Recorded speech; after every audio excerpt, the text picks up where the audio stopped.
que puse al mensaje de hoy es injertos que permanecen.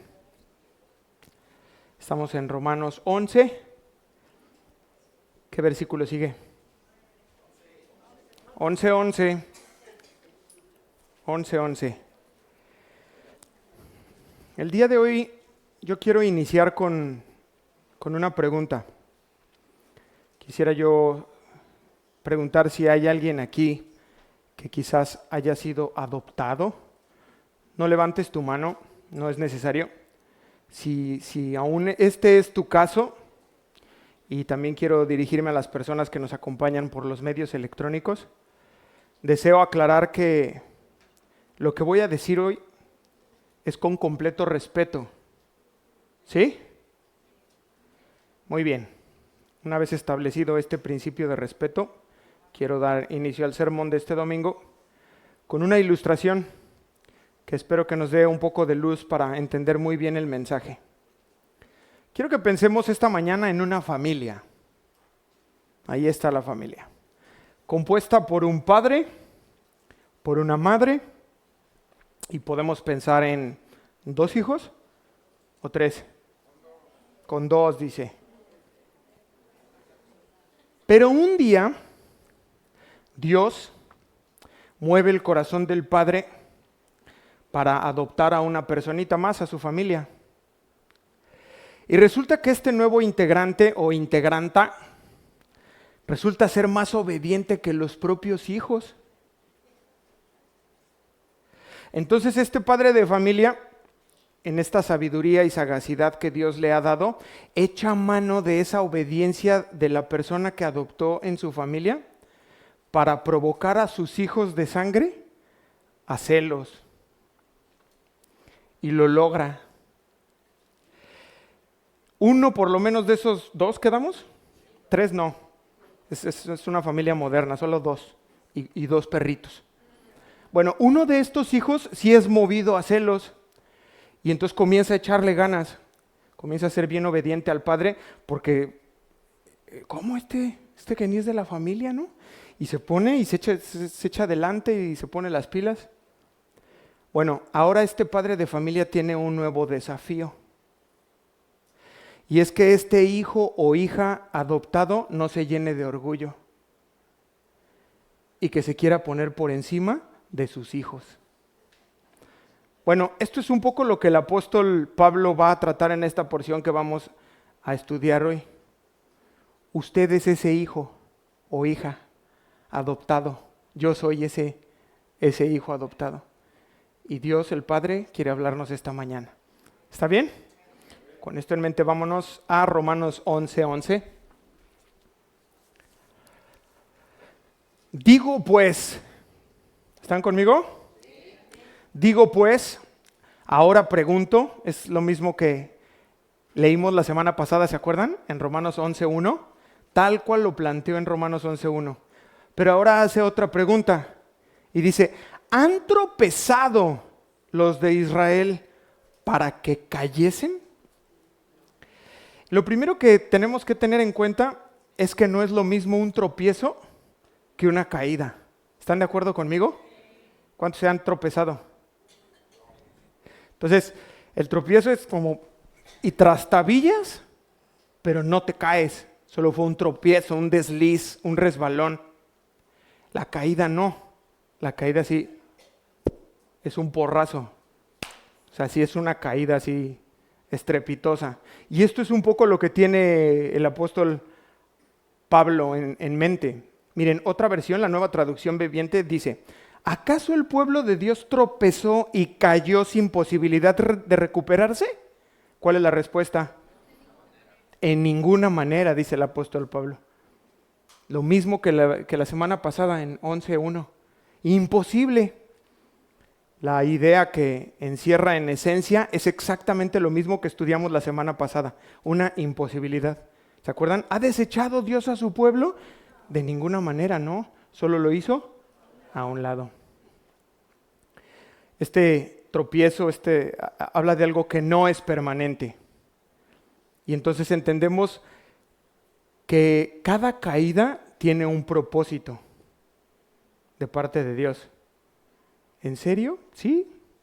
Así es, hermanos. Dios es el único que tiene el poder, escúchenme, de convertir una tragedia en un milagro. ¿Cuántos creen que es así? Moisés, todos hemos leído el Antiguo Testamento. Era un bebé que estaba destinado a morir. Había una orden de Faraón, todos los hebreos varones de cabecita y al Nilo, mátenlos. Eso es una tragedia, ¿sí o no? Bueno, pues fue lo que Dios usó para que ese hombre fuera el que liberara a Israel de la esclavitud. Solo Dios tiene ese poder de transformar las tragedias en maravillas. David, un hombre que fue perseguido por el rey, piensa en el presidente de la república y que te persigan. ¿Crees que te encuentren o no? Bueno, una tragedia. Saúl siguiendo a David. Después lo tiene a centímetros para... ¿Y qué hace David? Eso es un milagro. Tratar con el interior de las personas y transformar el carácter, la forma de pensar. David, pues, vámonos, llévatelo. Llévame un brazo, tú agarra una pierna y me cobro las que me debe. ¿Y qué hizo? No, fue tratado, fue transformado de una tragedia a un milagro. ¿Y qué decir de nuestro Señor Jesús? Siendo inocente y muriendo en una cruz, eso es una tragedia. Dios utiliza eso para darnos salvación y vida eterna a todo aquel que en Él creyera. Ok, pastor, pero ¿cómo entender que el pueblo de Dios, un pueblo que estuvo cerca de Dios, que tuvo las promesas de Dios, que tuvo los pactos de Dios, que vieron al Dios invisible haciendo prodigios y milagros, fallaron al reconocer la llegada del Mesías? ¿Cómo? ¿Cómo? Y a eso es a lo que Pablo le llama tropezaron y cayeron. Y mira lo que sigue diciendo. Acá viene la transformación del error. Pero por su transgresión, aquí comienza el misterio, vino la salvación a los gentiles para provocarlos a celos. Veamos esto con detenimiento, porque si lo vieron son tres palabras: transgresión, salvación y celos. Esto es sabiduría de Dios. Ojalá que lo alcancen a ver. Pero por su transgresión, es decir, por el error que cometieron los judíos, vino la salvación a los gentiles. O sea, Dios le da salvación a los paganos, que es la traducción de la palabra gentil. Ya de por sí, esto es difícil de entender, ¿no? ¿Sí o no? O sea, a ver, ¿cómo? Ellos les da la salvación, pero no la toman y Dios aprovecha ese espacio para... O sea, ¿cómo? O sea, esto ya de por sí es difícil de entender. Ahora súmale, para provocarlos a celos. Esto es una chuza. O sea, tremendo. No sé si lo alcanzas a ver y a apreciar, pero el obrar de Dios es muy profundo. Es difícil de explicar, pero no se le va una. De todo echa mano y aprovecha. No hay desperdicio, ni hay nada perdido en Él. Todas las cosas, dice la Escritura, que cooperan para bien a los que aman a Dios. Y lo vemos aquí. Y continúa Pablo dándonos detalles de lo que ya nos había dicho antes, versículo 12. Y si su transgresión, hablando de Israel, si su desobediencia es la riqueza del mundo, y su defección, es decir, su error, su traición, su abandono, la riqueza de los gentiles, y ahora hace una pregunta: ¿cuánto más su plena restauración? Pregunta Pablo. En otras palabras, si el error de Israel ha traído muchas bendiciones para todo el mundo y el fracaso en su misión de reconocer al Salvador sirvió para traer bendiciones a todos los que no eran judíos, que ahí estamos incluidos usted y yo, con esto le alcanza a Pablo para asegurar que lo que sigue, cuando Dios restaure a Israel, el mundo vamos a ver una bendición muy especial. ¿Sí está conmigo o ya lo perdí? Y hasta este punto que llevamos avanzados pudiera parecer o pudiera pensarse que Pablo está dirigiéndose exclusivamente a los judíos. Mire lo que hace ahora, va con los gentiles. Verso 13. Por si había duda o alguien estaba distraído, dice, bueno, ahora, porque a vosotros hablo, gentiles. O sea, ya no voy con los judíos, ya pueden dormir. Ahora voy a dirigirme a los gentiles. Por cuanto yo soy apóstol a los gentiles. ¿Por qué? ¿Por qué fue esto, hermanos? Porque así Dios lo determinó. ¿Se acuerdan? Dios determinó que Pablo fuera el líder o ministro para los gentiles y Pedro para los judíos. Y entonces sigue escribiendo Pablo, honro mi ministerio. Porque algunos judíos se sacaron de onda. O sea, lo vieron y era como, ¿qué onda, Saulo? ¿Cómo que cambiaste de parecer? O sea, pues si tú eras de los nuestros, ¿no? De la América. ¿Y cómo que ahora traes una playera de las Chivas? Todos podemos arrepentirnos, ¿sí o no? No, me dice. O sea, algo así, ¿eh? O sea, los judíos le dicen, ¿qué onda, Pablo? ¿Cómo va a ser que nos volteaste bandera? Bueno, a Pedro también, aunque Pedro tenía un llamado para los gentiles, para los judíos. Pablo para los gentiles, Pedro para los judíos. Pero hay un momento también en la vida de Pedro, ¿se acuerdan con Cornelio? Que pues él ahí está con hambre, está en la azotea, y ve un manto bajando y todo esto, y entonces va con Cornelio y le dice el Espíritu Santo, mira, van a venir estas personas, ve con ellos.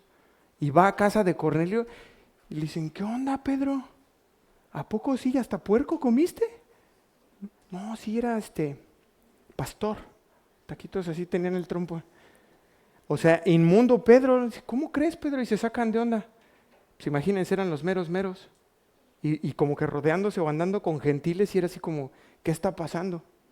Bueno, aquí hay algo muy interesante. Si entendemos este principio que estamos estudiando esta mañana, entonces usted y yo no podemos descartar a nadie. ¿Están de acuerdo? O sea, cuando vemos la forma en que Dios opera los milagros, muchas veces nosotros, hasta con nuestra propia familia nos pasa, y conocemos personas y hemos estado y todo, llegar al punto y decir, esta persona ya no tiene salvación. Y no podemos hacer eso. Es lo que estamos viendo ahorita a la luz de la Biblia. O sea, Dios obra de muchas maneras y hace milagros que dice uno, ¿cómo va a ser? Es increíble. Y este principio es todavía mucho más amplio. Va una pregunta para ustedes esta mañana. ¿Usted cree que Dios podría revelarse en una reunión de católicos carismáticos? Sí. Ayer conversábamos y sacan su guitarra, comienzan a alabar, a adorar, y llega el Espíritu y los toca como te tocó a ti. ¿Por qué no? ¿Verdad? Pero uno a veces dice, no, imposible. ¿No? Somos como judíos. ¿Cómo? ¿Gentiles? Ah, ¿ya se te olvidó? Verso 14.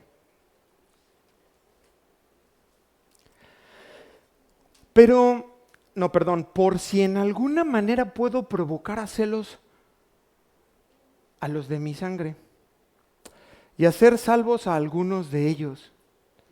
Pues nada más basta echarle un vistazo al ministerio de Pablo, ¿no?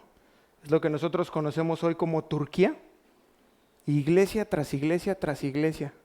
Ahí está Colosas, ahí está Éfeso, ahí está Tesalónica, y ese fue su ministerio. ¿Cómo se habrán puesto los judíos?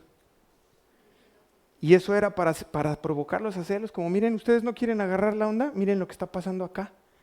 Y crecía y crecía y crecía su ministerio. Verso 15. Porque si su exclusión es la reconciliación del mundo, pregunta, ¿qué será su admisión sino vida de entre los muertos? Entonces está haciendo un repaso de algo que ya nos dijo, pero quiero que volvamos a ver ahí la sabiduría de Dios. Es decir, Dios ya conocía que algunos judíos lo iban a rechazar, pero echa mano de ese rechazo para abrirle la puerta y reconciliar a todo el mundo. Eso es tremendo. Gente que ni siquiera lo buscaba. Tal vez tú ahorita estás aquí sentado y dices, yo ni lo estoy buscando, pero Dios sí te está buscando a ti. Y ya te había buscado antes, rechazaste, pero hoy estás aquí otra vez y te vuelve a decir, ¿qué onda? ¿Qué onda? No, tampoco, bueno, te espero el próximo domingo. No, bueno, nos vemos en un mes. O en 6. Tremendo. ¿A quién se le ocurriría un plan tan maravilloso y perfecto? Solo a Dios. Porque Dios es la única, escúchame bien, es la única fuente de sabiduría. ¿Cuántos lo creen? Por eso Pablo le escribió a la iglesia: si alguno de vosotros tiene falta de sabiduría, pídala a Dios, el cual da abundantemente y sin reproche. Pero si tú realmente entiendes que Dios es la fuente de toda sabiduría, tú vas a ir a Él. Pero aquí venimos y decimos, sí, amén. Y vas primero y le pides consejo al médico. Y como el médico ya te dijo, ¿tienes esto? O algunos un poco más creyentes le hablan a otro hermano o a otra hermana de otra congregación. Pero antes de ir a la fuente de toda sabiduría. Si tú de verdad lo crees, busca a Dios. Antes de hacer cualquier movimiento, de cualquier pensamiento, ve a la fuente de sabiduría.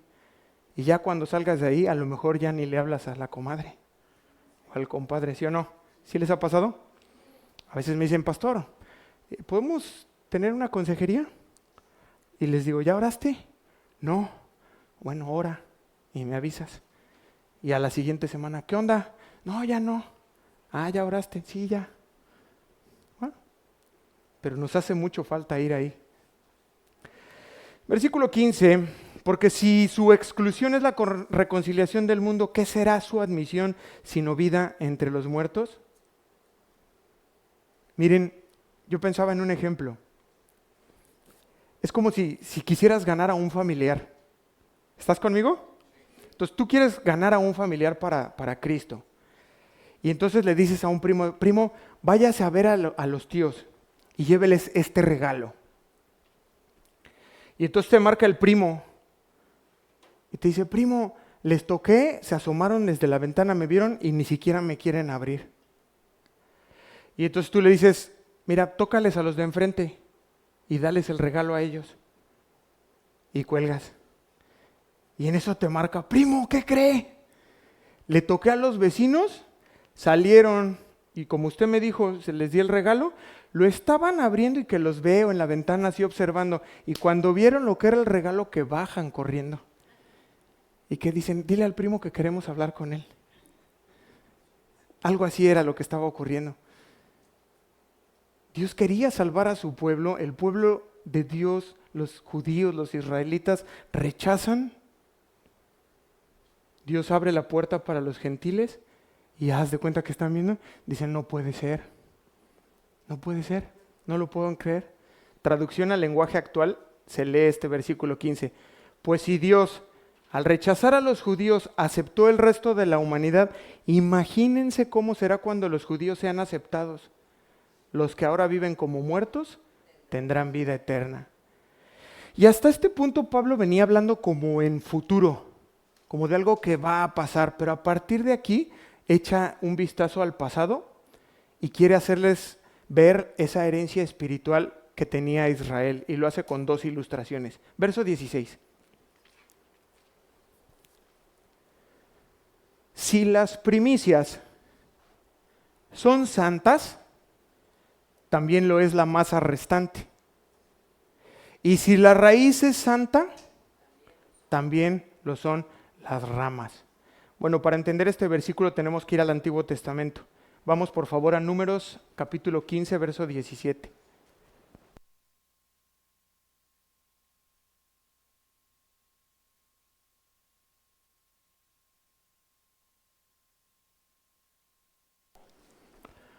Números capítulo 15, verso 17. ¿Listos?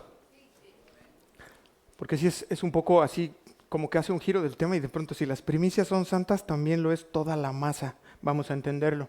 También habló Jehová a Moisés diciendo, versículo 18, habla a los hijos de Israel y diles, 2 puntos.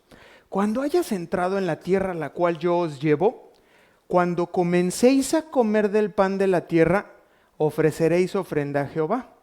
De lo primero que amaséis, o sea, de lo primero que amases, esto se conoce como primicias, de lo primero que amasen, ofrecéis ¿qué? Una torta de ofrenda, como la ofrenda de la era, esto significa como de la totalidad de toda tu masa. Así la ofrecerás, 21 de las primicias de vuestra masa diréis a Jehová, ofrenda por vuestras generaciones. Entonces, lo que le está diciendo aquí es que tienen que tomar la primera parte de esa masa, de esa primicia, y ofrecérsela a Dios. Como diciéndole a Dios, en realidad todo te pertenece, Dios. Y la forma que tenemos de reconocerte a ti es darte la primicia. Esto primero, esta primera torta es para ti. La idea básica es que cuando Dios aceptara esa parte, santificaba todo. Y ahora sí, vamos a comer y vamos, invita, y se ponían ahí a comer felices porque había sido aceptada esa ofrenda y Dios iba a bendecir la totalidad no solo de la masa, sino también de todo el sembradío. Aplicando esto a la historia de Israel, entendemos el argumento de Pablo, de que Dios aceptó a la nación, a Abraham. Por lo tanto, al aceptarlo a él, acepta a todos. Entonces ya si lo leemos, si las primicias son santas, ahí está hablando de lo que leímos en Números, toda la masa, también lo es toda la masa restante. Y si la raíz es santa, también lo son todas las ramas. Esa es la idea que está detrás de esto. Y si lo entendemos, ya podemos avanzar. Pues si algunas de las ramas fueron desgajadas, es decir, los judíos, y ¿tú quién? Diga yo. Acuérdense que les está hablando a los gentiles. Les dijo, a ver, ahora sí, gentiles, pónganme atención. Entonces dice, pues si algunas de las ramas fueron desgajadas y tú, siendo olivo silvestre, no se pierdan esta parte, has sido injertado en lugar de ellas y has sido hecho participante de la raíz y de la rica savia del olivo, no te jactes contra las ramas. Y si te jactas, sabe que no sustentas tú a la raíz, sino la raíz a ti. Aquí ya entramos a la parte profunda de la enseñanza, esta cuestión de los injertos. Yo no sabía, pero es algo milenario de parte de Dios y muy providencial. Hace un par de semanas estaba viendo un documental sobre injertos y es maravilloso. Específicamente los hebreos lo tenían muy, muy claro, no era algo nuevo para ellos. Entonces, tenían sus sembradíos de olivos, como uno ahora ve los videos o las fotos de París. ¿Alguien ha ido a París? Que hay viñedos y se ven los viñedos así, así, y líneas y líneas y líneas de viñedos. Bueno, esto era lo que hacían los hebreos. Ellos sembraban olivos para extraer las aceitunas y después en frío hacían la extracción del aceite. Pero lo que pasaba es que con el tiempo tu olivo daba buenas aceitunas y una generación y otra y otra y otra, pero una vez que envejecía comenzaba a dar menos aceitunas. Y entonces lo que hacían es que cortaban ramas de olivos nuevos, iban al olivo viejo, cortaban esas ramas que ya no estaban dando y las injertaban. Y entonces ya esas nuevas ramas comenzaban a dar, pero aprovechaban esa base fuerte. Comúnmente una rama cultivada, o sea, de un árbol bueno, era injertada en un árbol silvestre, porque las aceitunas que daban los árboles silvestres ni siquiera servían, eran horribles según lo que investigué. Entonces un olivo silvestre, diga yo, no servía para nada, o para muy poco, porque ya en este sentido usaban ese olivo silvestre, quitaban y le ponían un injerto de un olivo bueno y empezaba a dar aceitunas buenas. Pero en este caso es la rama silvestre, su servidor, quien es llevado e injertado al buen olivo. Esta es la aplicación que está usando Pablo. Porque la salvación viene de los judíos. ¿Sí sabía o no? A ver, vamos a Juan 4:22.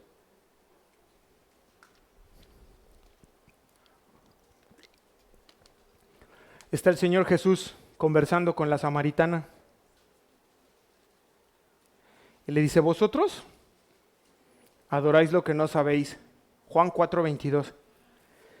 Nosotros adoramos lo que sabemos, porque la salvación viene de los judíos. Vosotros adoráis lo que no sabéis. Nosotros adoramos lo que sabemos, porque la salvación viene de los judíos. Vámonos de regreso a Romanos 11:17.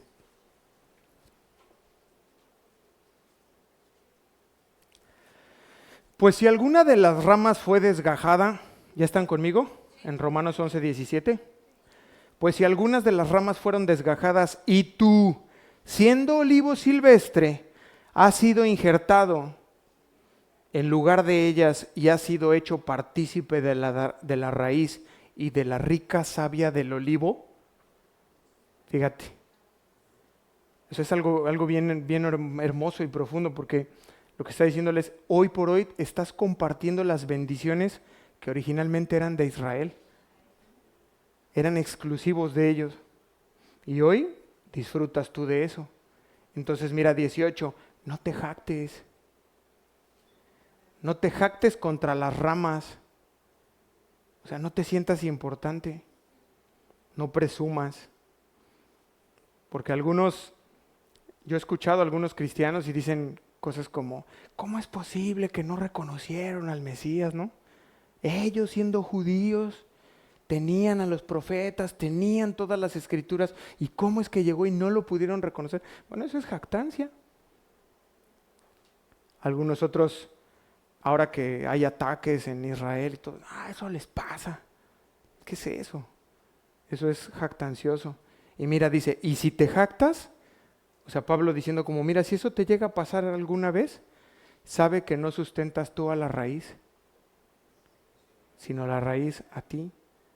Tú no eres quien sostiene a la raíz. Sí, está fácil de entender, ¿no? A la luz del olivo. O sea, no es la rama quien detiene toda la estructura, es esa. No es así. Nada más dice Pablo, échenle un vistazo a un olivar y lo van a entender bien. ¿Cuántos se acuerdan de aquello que habló el Señor? Nosotros somos los pámpanos y Él es David. Verso 19. Pues las ramas, dirás, fueron desgajadas. Estas son las que no dieron fruto, para que yo fuese injertado. Bien, dice Pablo, está bien. Si piensas de esa manera, está bien. Por su incredulidad fueron desgajadas, pero tú, por la fe, estás en pie. ¡Wow! Es decir, a ellos, precisamente por la falta de fe, fueron desgajados. Fueron arrancados del árbol. Pero en este plan perfecto de Dios, ahora Él te da la oportunidad a ti. ¿Cómo? Por fe. Por fe puedes ser injertado a ese olivo. ¿Amén? Entonces dice, no te ensoberbezcas, sino teme. Porque si Dios no perdonó a las ramas naturales, a ti tampoco te perdonará. Quiero que noten algo. No está hablando de la salvación. ¿Sí lo notan?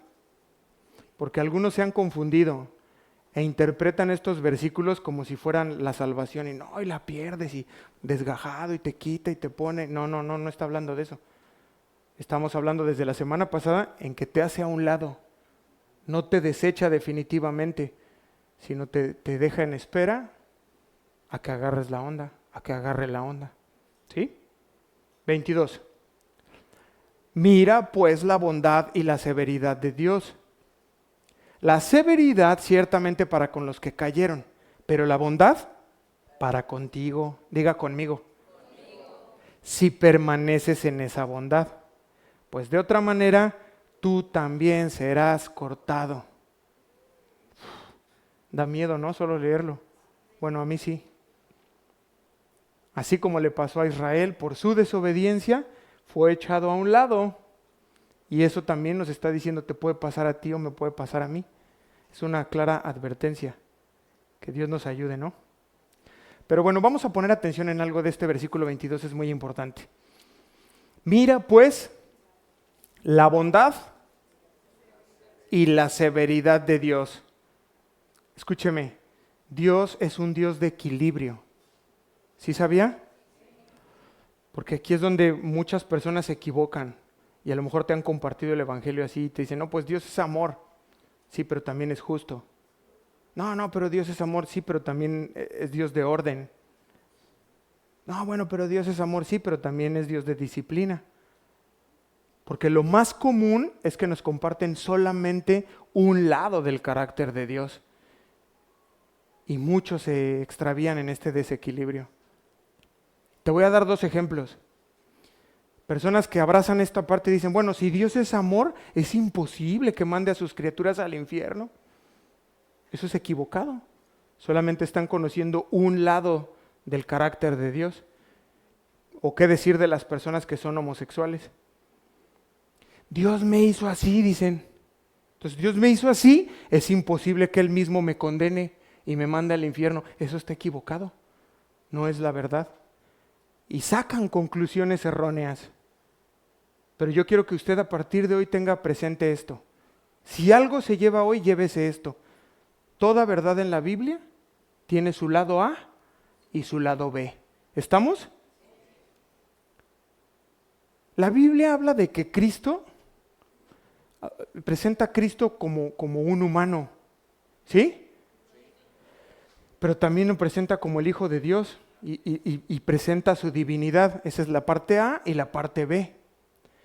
Si una persona solamente hace énfasis o un sobreénfasis en su humanidad, puede caer en el error doctrinal que les ocurrió a los testigos de Jehová.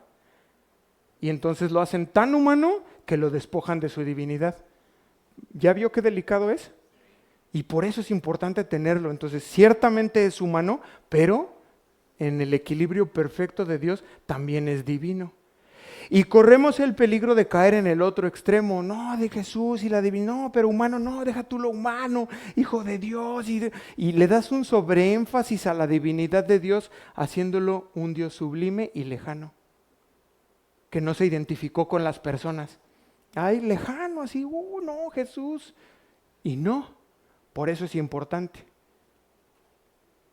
A cualquier doctrina que tú estudies y que puedas ver, que encuentres ese equilibrio y puedas estudiar el lado A y el lado B. Amén. Verso 22. Romanos 11, 22. Mira pues, como diciendo, mira, no solo vean un lado de las cosas, vamos a ver el lado B. Mira pues, la bondad y la severidad de Dios, la severidad ciertamente para con los que cayeron, para los que no tuvieron fe, pero la bondad para contigo. Ahora, si permaneces en esa bondad, pues de otra manera tú también serás cortado y puesto a un lado. ¿Para siempre? No, temporalmente. Pedro es un ejemplo vivo de eso, hermanos.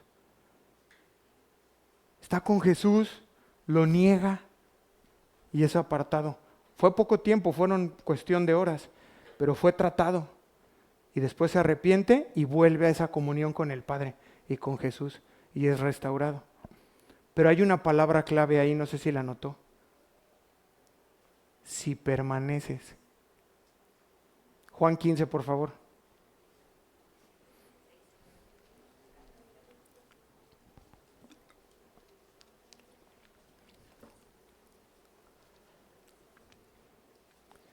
Evangelio de Juan, capítulo 15.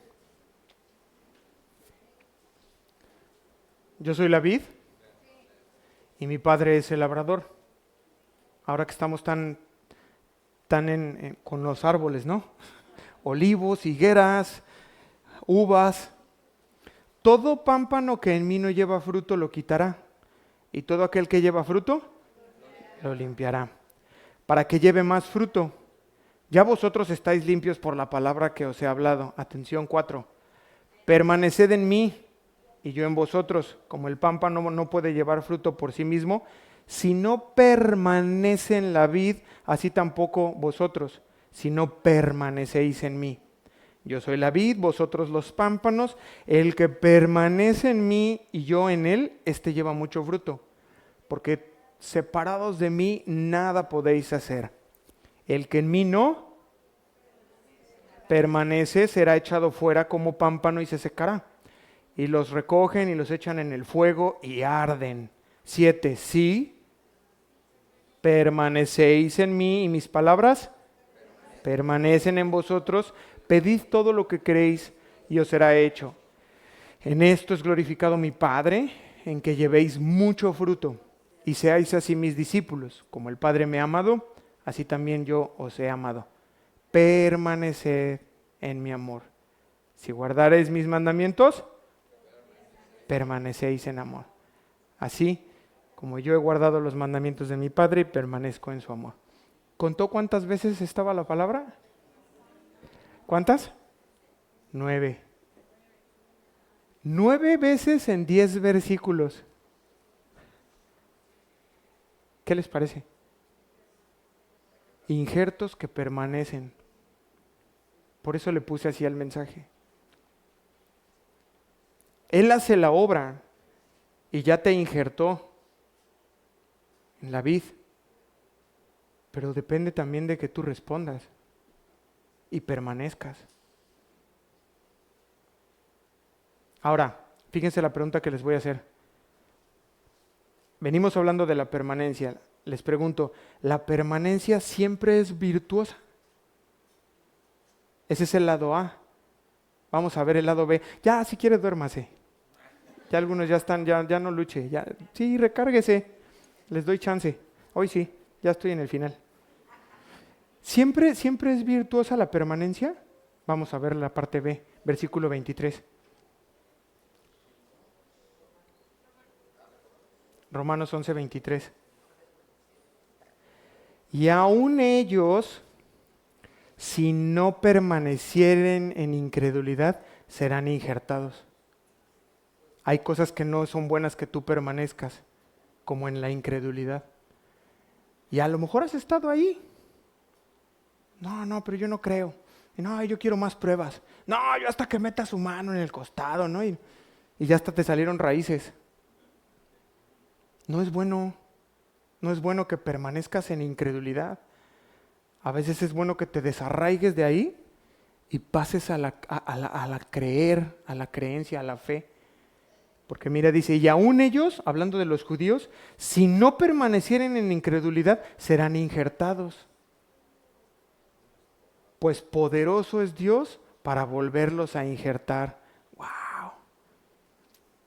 Estuve viendo en internet y me llamó mucho la atención casos de rabinos judíos.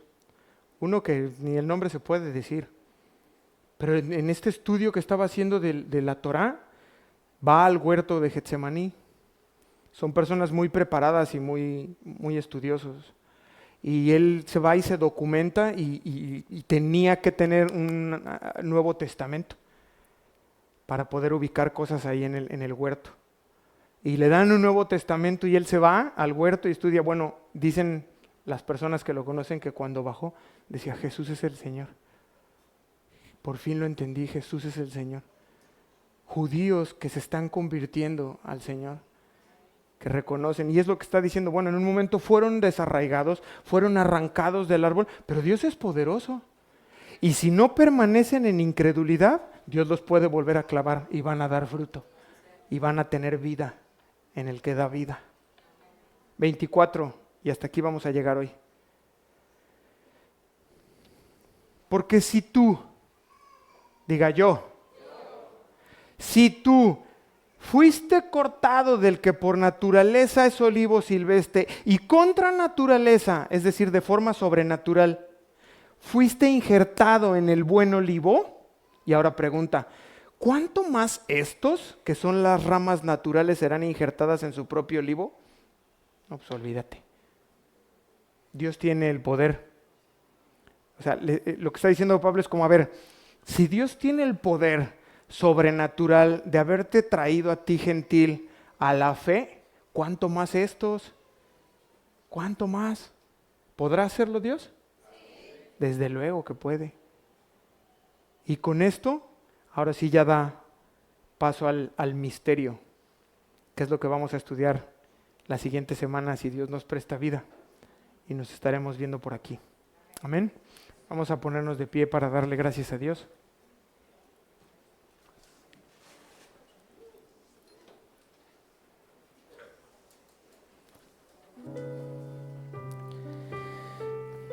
Señor, te damos muchas gracias por tu palabra. Gracias por permitirnos estar reunidos. Señor, es en el nombre de Jesús que lo hacemos, para aprender más quién eres tú y conocer tu corazón, tu buena voluntad. Señor, y hay algunas personas que han dicho que ese olivo con ramas naturales y ramas injertadas es un cuadro de la iglesia. Y esto no es así, Señor, porque en Cristo Jesús ya no hay más griego, ni esclavo, ni libre, ni varón, ni mujer, sino que todos somos uno en Cristo. Ya no hay delante de ti, Señor, diferencias de razas ni de etnias, sino que miras a tu Hijo en cada uno de nosotros. Gracias, Señor. Gracias por esa obra sobrenatural que has hecho en cada uno de nosotros. Yo puedo hablar por mí. Es una obra sobrenatural que solamente tú podías hacer, Dios. No hay métodos, no hay ciencia que en la tierra pueda hacerlo, sino tu Espíritu, quien a través del Evangelio trae convicción de pecado, de juicio, de justicia. Y es en tu buena voluntad, Señor, que nos has atraído hacia ti, porque no había en nosotros un deseo de buscarte, Dios. Pero tú, que eres maravilloso, Señor, y grandioso, tú sí estabas buscándonos. Buscabas nuestro corazón, un corazón perdido, un corazón extraviado, que fue atraído con cuerdas de amor hacia ti y fuimos injertados en este olivo maravilloso. Gracias, Jesús, porque tú eres la vid, Señor. De ti obtenemos la savia para crecer, para madurar, para dar fruto, y fruto en abundancia. Ahora, Señor, ayúdanos a ser obedientes, porque eso es lo que nos dará la permanencia. El ser obedientes a tu palabra, a tus preceptos, a tu voluntad. Revélanos, Dios, revélanos tu voluntad. Que cada uno de los que están aquí pueda hoy salir de aquí conociendo tu voluntad para su vida, Dios. Es mi oración. Que no sigamos por la vida siendo ignorantes de tu voluntad, sino que podamos conocerla y llevarla adelante. Te damos muchas gracias por este tiempo, por permitirnos estar aquí, por todas estas comodidades, por permitirnos alabarte, adorar tu nombre, Señor, juntos, como a ti te complace. Ahora guarda tu palabra, Dios, en nuestro corazón, grábala, séllala y permítenos meditar en ella, Dios, durante la semana, para poder dar ese fruto apacible que trae gloria a tu nombre. En el nombre de Jesús. Amén.